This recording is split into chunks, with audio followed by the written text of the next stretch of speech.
Los Angeles. I'm Jenny Taft here with Skip Bayless and Shannon Sharp. Good morning over there. We shot the lights out to play. The Los Angeles Lightning. Because we lit up Toronto. Lit them up. They were playing back-to-back without Kyle Lowry, without Fred VanVleet, and you're going to boast about that? Oh, I'm glad they had it back. That's just pathetic. That's why we was putting our foot in them so good, because really? they had it back to us. By the way, before I hand it back to Jenny, I have a quick update. Oh. Okay. You will remember on Monday's show that Michael Rappaport referred to his dog Wheezy. Yes. And Lil Wayne hit me yesterday and said, hit me right after the show on Monday and said, hey, does he really have a dog named Wheezy? So I hit Michael Rappaport yesterday, and he said, yes, indeed. It wasn't part of his shtick or his routine. Right. He has a dog named Wheezy, so named because he purchased said dog in the state of Louisiana. Wayne is from New Orleans, so it was a tribute to Lil Wayne.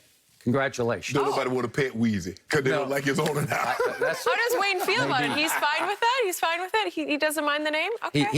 He's okay with it. Can we get Wayne back on the show? I miss him around here. Yes. Hopefully soon. I think he might have plenty to say He's about still this. licking wounds over what happened at Lambeau. Exactly. I didn't bring it up. Exactly. Oh, actually, we need to start by talking about your team, Skip, the Cowboys, because Pro Football Focus released their grades for the best position groups in the NFL, and the Cowboys were named the team with the best wide receivers. PFF pointed to Dak's injury as the only thing that held back the trio of Michael Gallup, CeeDee Lamb, and Amari Cooper last year, and that those three could help lead Dallas to be one of the better offenses in 2021. Now that Prescott is back under center, Shannon, how do you feel about this? Do you agree? No, Skip, we go through this every year.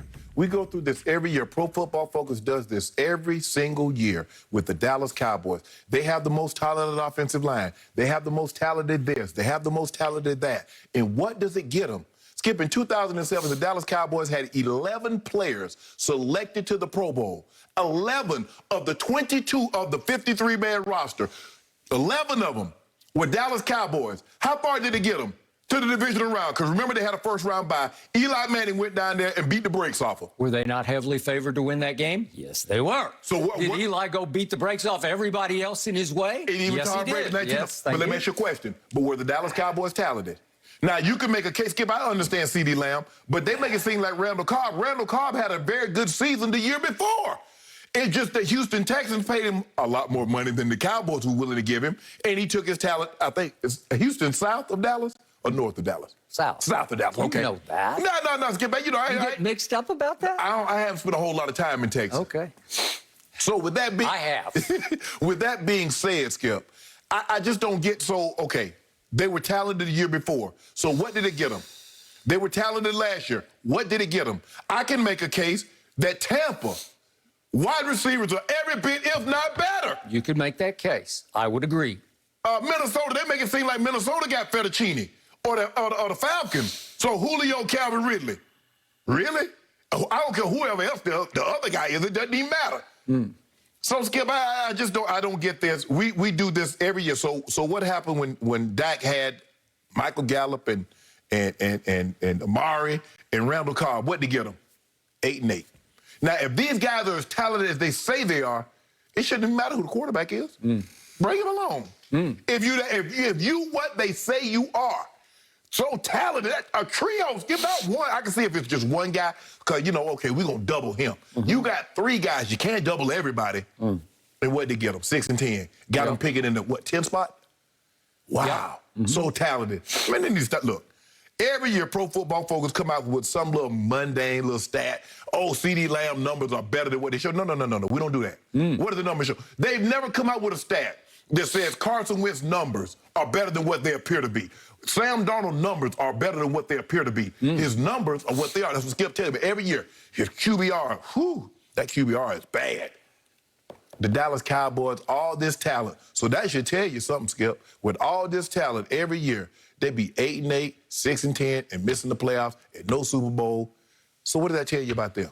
I guess they're not as talented as everybody say they are. So are you suggesting that Pro Football Focus, your favorite website, somehow has some kind of cowboy bias operating? Yeah, Skip, you know what? Jared's not going to do them like he did me, take me out to Christmas left, not send me in the ornament. But they good, you good. So you think they get a lot of Christmas ornaments up there? We get a lot of them. Oh, do they? Yeah. You probably get some too. I don't ever get one. Yeah, you do. I better come by there and see. I wrote 3 books on my Dallas Cowboys that a whole lot of Cowboy fans did not like. So I qualify as an objective Cowboy fan. Okay. I have proven it in print time and time again. I've proven it in word on this show time and time again. When they play poorly, I speak of them very poorly. What about when your quarterback plays poorly? Well, that's the point. And by the way, thank you for bringing that up. That is my biggest takeaway from this new ranking of these wide receivers. Now the pressure is just heaped and heaped and heaped on the quarterback who just got paid the biggest signing bonus in the history of professional football. He just got paid the most guaranteed money in the history of professional football. 75. It's $126 million guaranteed over the lifetime. 75 this year alone in 2021. He makes $75 million. I thought it was going to help that he counted only 22.2 against the cap, but that didn't seem to get us anywhere on defense because, silly me, I truly bought into the fact that Jerry could go get 2 made men to bolster the defense that sorely needed help. And instead, it was a bunch of no-name bargain basement bin signings that did little to nothing for me, all the way down to Keanu Neal, who once made a Pro Bowl in 2017, and he tore his Achilles, then he ripped his ACL, and he doesn't run well enough to play safety anymore, so he is now transitioning to linebacker for my Dallas Cowboys. Okay. He was once the 17th overall pick, and he's still a young man. Yes. But what has he got left? I hope a lot. Can he at least shore up the run defense that was 2nd worst in the league last year? Should have been 1st worst, but the Texans were such a disaster, they somehow beat them out for 1st worst in run stopping. Okay? So is my defense that much better? I hope so. I told you yesterday, I can't do glass half full. I have to do glasses full. If I go to maximum performance and maximum health on defense, it's barely credible. If I do it on offense, it's explosive. If I get max performance and max health from everybody across the offense, the line, the receivers, the tight end coming back in Blake Jarwin, along with Dalton Schultz, some Zeke and Tony Pollard mixture at running back, and the quarterback has to be back. Dak attack has to be back. If it's back next year, I got a chance to have the most explosive offense in pro football. Skip. That's what they're saying right here. But the pressure then, the spotlight, the hot seat goes to the quarterback. But the last time the Cowboys operated on maximum efficiency on offense was 95. They won the Super Bowl. You've been waiting for this for 25 years. Now, just yesterday, we had the stat that said the Cowboys didn't need, maybe it was an exec, that said the Cowboys didn't need to sign anybody defensively. They'll be fine. What was it? Because all they needed was to re-sign Dak Prescott. Yes! Right? Or he occasionally turns in, for me, to Dak Prescott, because it gets pretty stressful watching him. And again, just for the record, in his last 17 starts, he's 6-11. Do I think he's capable of what we saw in 2016 and then the back half of 20? Yes, I do. But I need it. I need him to play Brady-esque. I need him to be Tom Brady next year. See what you did? I love how you do this, Skip. Now, you go way, way back. When I try to go way, way back, my guys, you talk about what recently. So last 17 games that you saw him play, how was it? The last 17 games that you saw Dak Prescott play. Well, obviously, he was up and down, but way more down than up. And Shannon Sharp, over the last 13 games of 2019, gave him 7 Fs in 13 games. Yeah.